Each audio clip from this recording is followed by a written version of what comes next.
All right, boys and girls, good morning.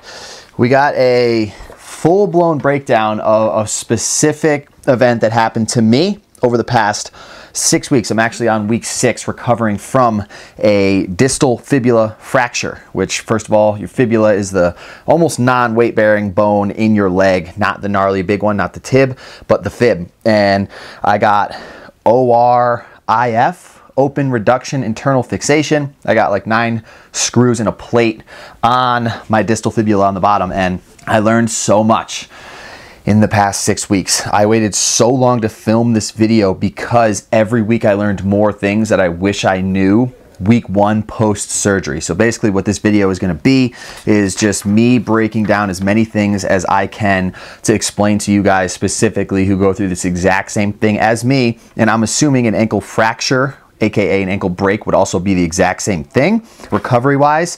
And we're just going to pretty much dive into the #1 most important thing that I believe right now, which is before you even have your surgery scheduled, you should have your physical therapy scheduled, because I don't know if it's post 2020, but 2022, there is 3 weeks, 2 minimum, but like 3 to 4 at some places, in the high-end places more than any of them, of reservations for physical therapy. So for me, I found out that I needed PT on my week 2 post-surgery, and I could not get it scheduled until literally 4 weeks. And I ended up getting in sooner because I'm an animal and I'm adamant about everything that I'm trying to do, and I snuck my way in. But that is the #1 tip, is pre-schedule your physical therapy way before you need it, because they could be backed up so long. So basically you get out of your surgery and you go home and you're just going to straight ice up. You're going to not really be able to ice it. So I've read and I've learned that behind the knee there are nerve endings that connect down to the ankle, so that could help with some discomfort or some pain or whatever. But I didn't take any pills. I didn't need any pain medication, and I highly recommend, if you don't, if your pain is not like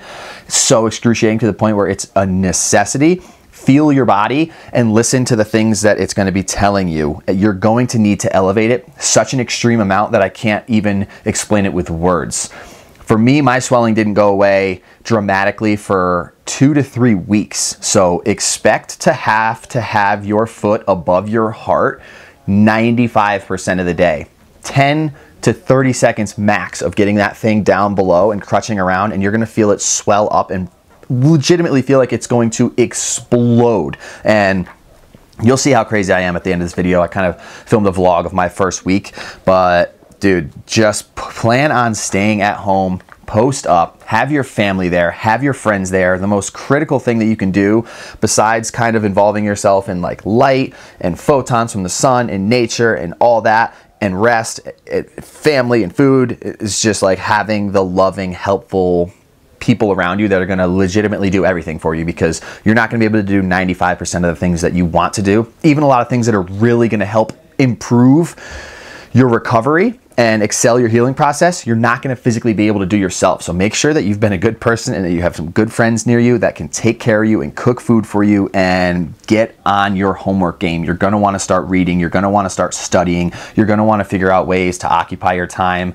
mentally, not just scrolling on the internet. When you get into your phone and you stare at the screen with these crazy dopamine injections that you're getting all the time, just rapid senses to your brain, it just destroys like the healing process, and it takes you away from that zone of like rehabilitation and healing that your body is resonating. So worry about meditating and mindfulness and just being grateful for the people that are around you, and say thanks to them, and just spend all your time studying. If you're going to be on your phone, consume things that are going to be enlightening you on how your body repairs itself, what things your body needs to recover, and just like focus on all of that. I learned so much stuff since my surgery and since my operation that is going to benefit me for the long term, including simple things like there's a type of sleep when you're not metabolizing food called this like metabolic sleep, where you actually get all of your recovery in that short 2-hour window in the middle of the night, and it happens in accordance with the circadian rhythm. So make sure that you're going to bed and you're getting a solid 8 to 10 hours of sleep in the window when humans evolved to sleep. That is going to be huge.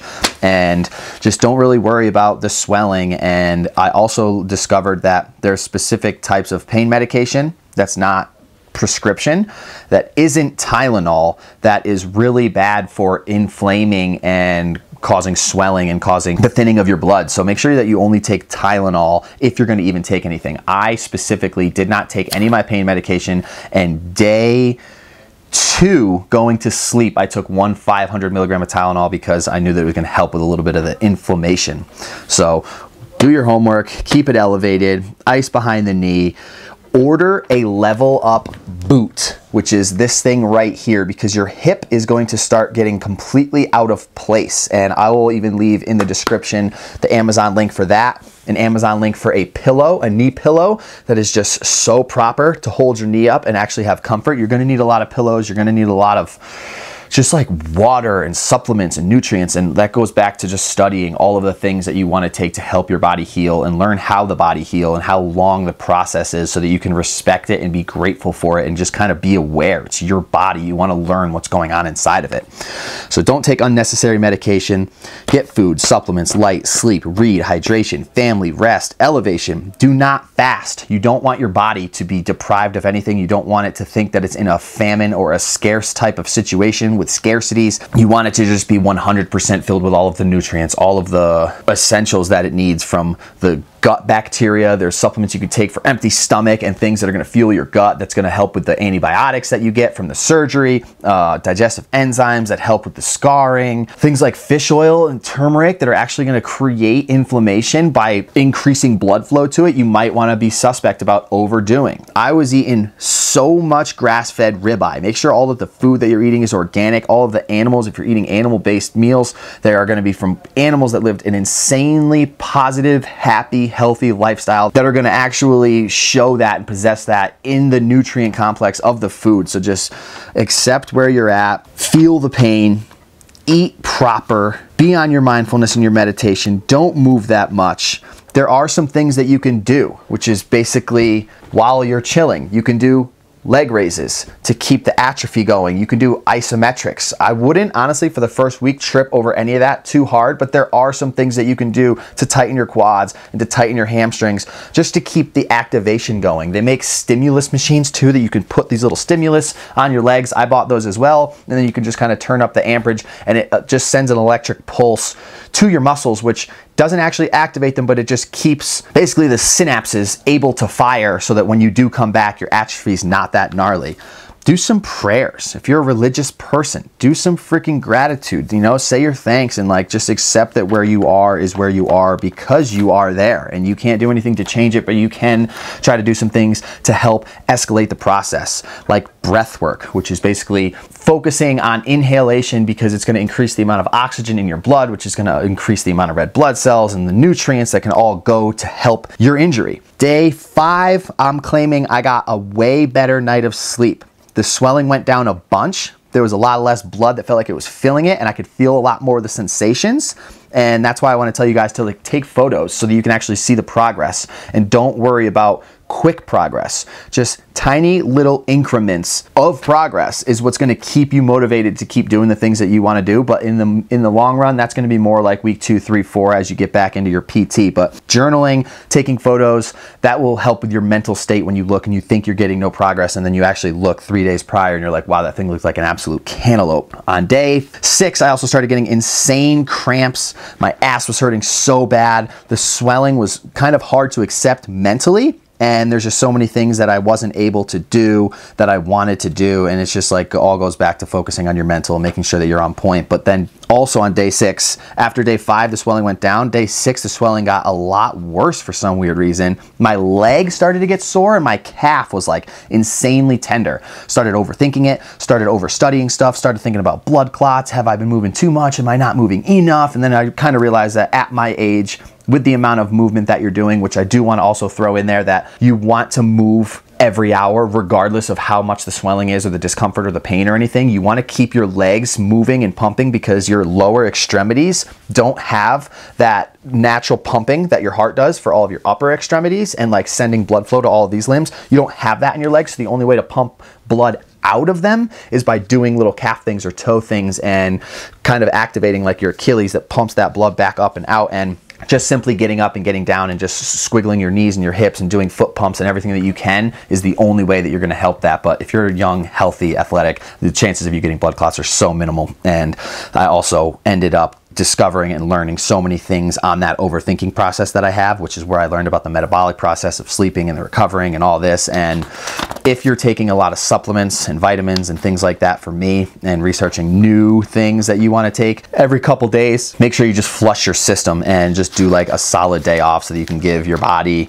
the ability to use what it has and then recycle anything old, which the ATG and autophagy and like all of this, or ATP, excuse me, it's all a lot of things that you guys should study and look into so that you realize what your body's doing. But at the end of the day, week 7, I'm claiming it was slightly better. I was still sore and tender. And the splint that I had on, it was like a hard splint, half and half on each side with like a bottom piece with like 2 things that keep it stable, was so sketchy, so loose, falling off, and was almost not even on my body because the swelling had went down so hard that it was like dangling on my calf, and it felt like it was like pulling down on my ankle. And day 8, which is when I went to have my 1-week post-op appointment with my doctor, way less swelling, everything felt a lot better. The bandage was completely pointless at that point, dangling off. Major discomfort in the top of my metatarsals, which are the top parts of your toes, and I also learned that you can kind of grab those and pull them apart and like do like slight massages to kind of keep them going. But once again, week 1, I wouldn't trip over that. The atrophy isn't actually going to kick in until week 2. So